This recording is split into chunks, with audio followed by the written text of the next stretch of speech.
The latest round of Elon Musk's Twitter files were released yesterday and focus on the influence the FBI wielded to control and censor content on the social media platform.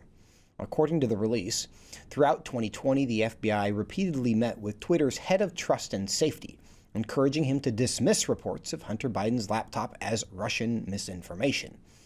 Twitter employees devoted so much time to the FBI's demands that the Bureau eventually reimbursed the tech giant $3.4 million in taxpayer money. Well, this may sound sketchy. Were any of the FBI's actions illegal? And what should be done about it? Joining me to discuss it is Tom Fitton. He's the president of Judicial Watch. Tom, thanks for coming today. Well, good evening. Good to be with you. Thank you, Joseph. Good to have you.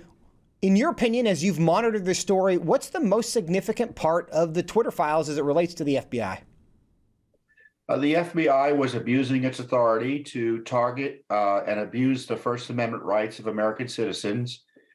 It seems to me a apparent violation of the law. You know, you have a right to free speech. It's a constitutional right. It's a God-given right. And the FBI just can't go in and ask someone to suppress it. And, you know, taking a step further, even initiate an investigation on you over your First Amendment protected speech on the internet. So there are several levels of corruption here at the FBI. Seems to also involve the Department of Homeland Security, and who knows what else in terms of other federal involvement. Yeah, I want to talk about the layers of this because it certainly does look bad politically. Now, we know that as a legal matter, at least we think, we've generally operated under the expectation, that a private company is not required to communicate someone else's message. And this is the big discussion about whether Twitter is a public forum or whether they're a private company that can say whatever they want or not say whatever they want. Obviously, the government has gotten involved here. Is this something where this is just political, or is there a reason to think that this is definitely illegal either by Twitter or by the FBI? Or maybe by both. So that's the concern here. When you have collusion to suppress the civil rights of U.S. citizens, that violates federal law.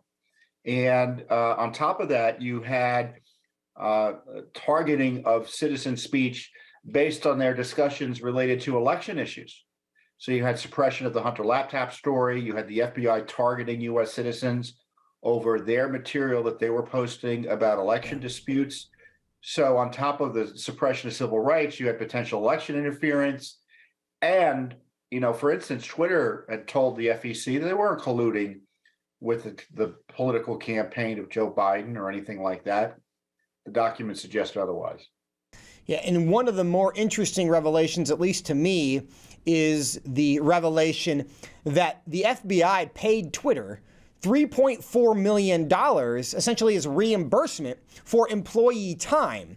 So if the federal government is reimbursing Twitter for employee time, does that make them employees of the federal government? And therefore, is that just de facto evidence that we have federal agents controlling what information is communicated? Well, remember what Twitter was doing for the FBI. They were surveilling, sharing information about the typically constitutionally protected activities of U.S. citizens, and then censoring U.S. citizens at the behest of the FBI. And you get paid to do things like that. It sounds to me like you're operating as an FBI informant or asset. And Musk has disclosed today that this operation obviously didn't just include Twitter, include Facebook and YouTube. So however bad it looks as to what was going on at Twitter, you have to remember, compared to Facebook and YouTube, Twitter is small potatoes in terms of the number of users.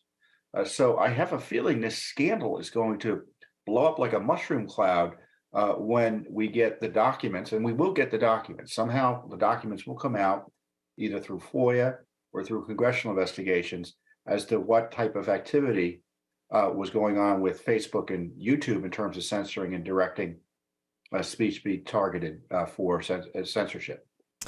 Tom, we are beginning to see a defense of Twitter's and the FBI's behavior in this case. Here's what left-wing News Nation host Dan Abrams had to say about the criticism of the FBI. Let's play clip 3.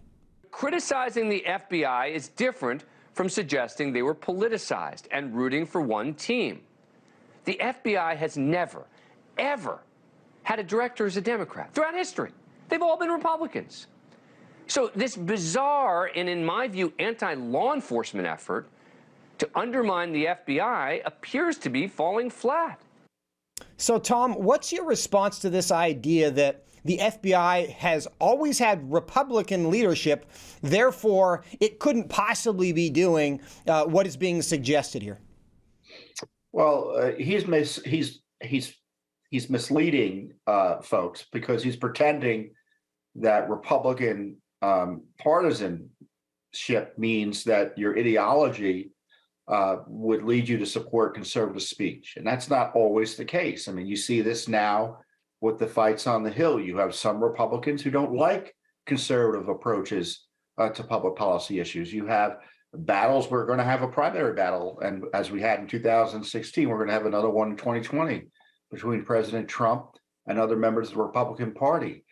So, there are political interests here that go beyond party. There was this ideological hatred and animus for President Trump. And they were worried in 2016, or they pretended in 2016, that Russian bots on the internet had something to do with his victory. So no matter what happened on the internet in 2020, they were going to stop it using the idea that the Russians might be behind it, whether or not that was true. And that's what they did with the Hunter Biden laptop. And they used that as an excuse, the idea that Russians are out there to censor and spy on Americans. It was all based on the big lie and smear of Trump. And that's not about Republican versus Democrat. That's about, they don't like Trumpism. They don't like his supporters. They don't like his outlook and his public policy positions.